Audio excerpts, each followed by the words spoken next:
You're watching Euronews now. I'm Tukumbo Silako with your top stories. There's growing condemnation and criticism of Russia as more Western countries sanction Moscow. Ukraine calls up civilians to boost its reservist army. Oil and gas prices continue to spiral upwards over fears Russia's supplies will be squeezed. We'll talk to an analyst about Europe's energy alternatives. And while UEFA considers changing the venue of this year's Champions League final, we'll look ahead to tonight's encounters as Man United face Atletico Madrid.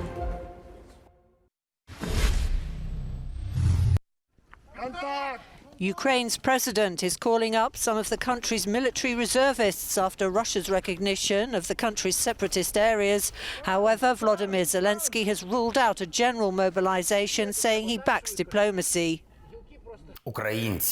Ukrainians are a peaceful nation. We want silence. But if we keep silent today, we will disappear tomorrow. Ukraine's allies, including Japan, Europe and the US, have announced a whole slew of sanctions against Russia. As Russia contemplates its next move, we have our next move prepared as well. Russia will pay an even steeper price if it continues its aggression, including additional sanctions.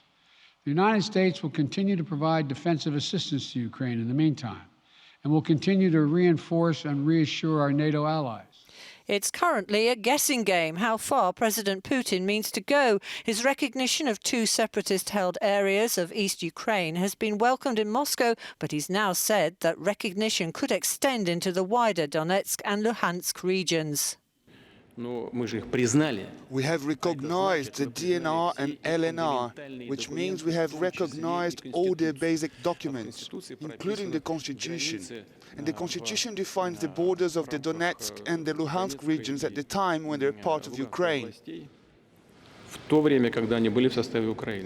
The EU blamed Russia for manufacturing the crisis and announced its own sanctions.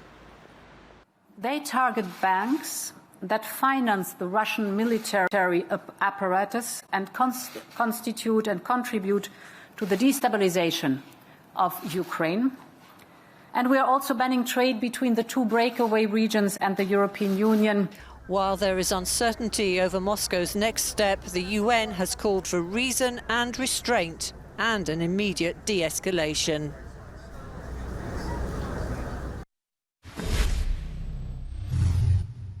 While Western countries imposed sanctions against Russia, Ukrainian economy has been struggling for a while now because of the escalation of the situation in the east and near Ukraine's borders. Even before Russia's move to recognize the independence of the self-proclaimed Donetsk and Luhansk People's Republic, Ukrainian economy has been losing between 1.7 and 2.6 billion euros every month, according to the presidential office. This is the money lost in frozen investment, in additional inflation and air traffic disruption. Several airlines cancelled their flights to Kyiv or Ukraine altogether. And while Ukraine's Western allies are considering other options and other sanctions, many here in Ukraine say, although Ukraine did not initiate and did not escalate the situation, it does feel to many here that Ukraine's economy is being sanctioned. Sasha Vakulina, Euronews, Kyiv. EU member states unanimously agreed on a package of sanctions against Russia in response to Putin's decisions to unilaterally recognize the separatist regions of eastern Ukraine, Donetsk and Lugansk, as independent, further ratcheting up tensions and watering down any diplomatic efforts of de-escalation. The decision was taken in Paris during an extraordinary meeting of the EU foreign ministers, and it was tougher than previously expected. The EU is sanctioning 351 members of Duma that voted in favor of the separatist region's recognition and 27 individuals and the entities accused of destabilizing Ukraine. The sanctions also include restrictions on Russian banks and government bodies, and limit their access to the EU's financial markets and block Russia's sovereign debt. Trade between EU countries and the breakaway regions will also be severely cut off. The EU's top diplomat, however, warned that the EU is prepared to go beyond that, as there are still pending issues. We will continue vigilant. The consensus, the unanimity reached today doesn't imply that we are at the end of the story. We keep ammunition in our toolbox in order to continue sanctioning the Russian behavior if needed. Analysts are arguing that in order for sanctions to be effective, they should be imposed for a long time, meaning even 2 or 3 years long, and target a broader range of sectors. But of course, this is costly, not only for Russia, but also for Europe itself. Really depend on 50%. And I think if it's a short period, the price is not so high.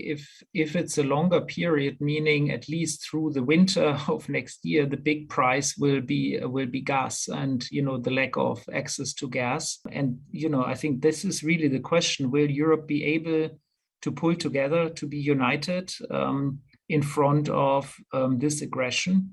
And be ready to respond with sanctions that will be very painful for Russia, but also quite painful for us Europeans.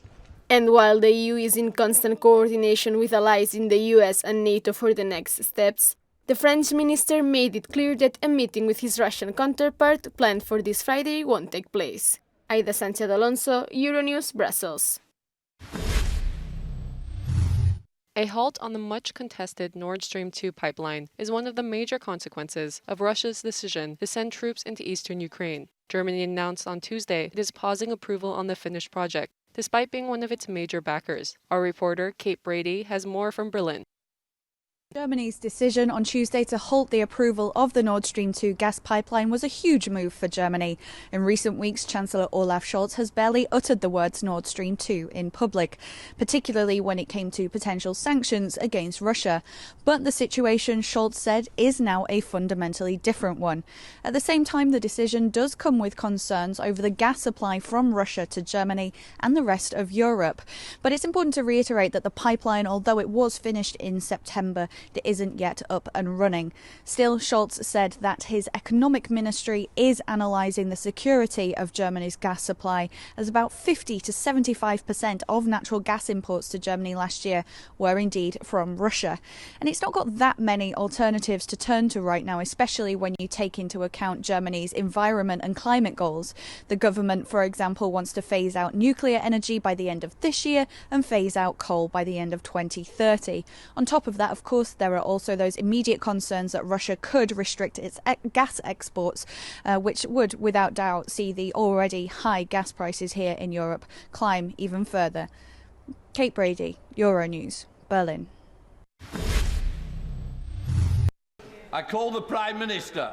The British Prime Minister, Boris Johnson, has revealed the sanctions that the UK will impose on Russia after Moscow recognised the independence of separatist Ukrainian regions. Today, the UK is sanctioning the following 5 Russian banks: Rossiya, IS Bank, General Bank, Promzyaz Bank, and the Black Sea Bank.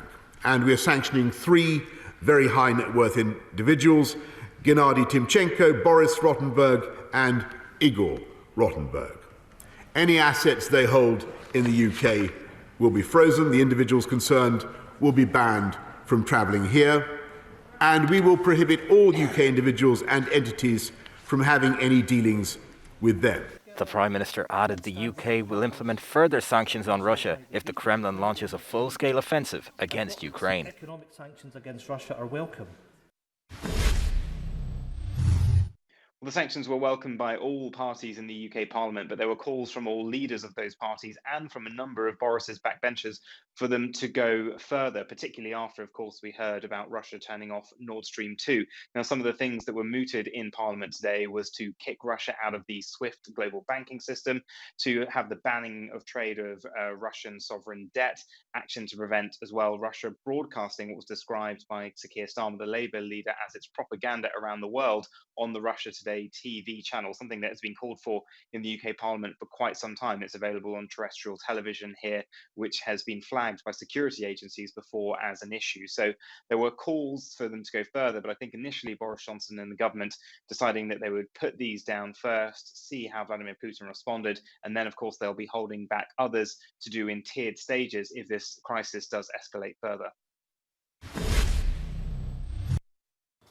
Time for us to take a break on Euronews now. Don't go anywhere though, we'll be back in a few moments.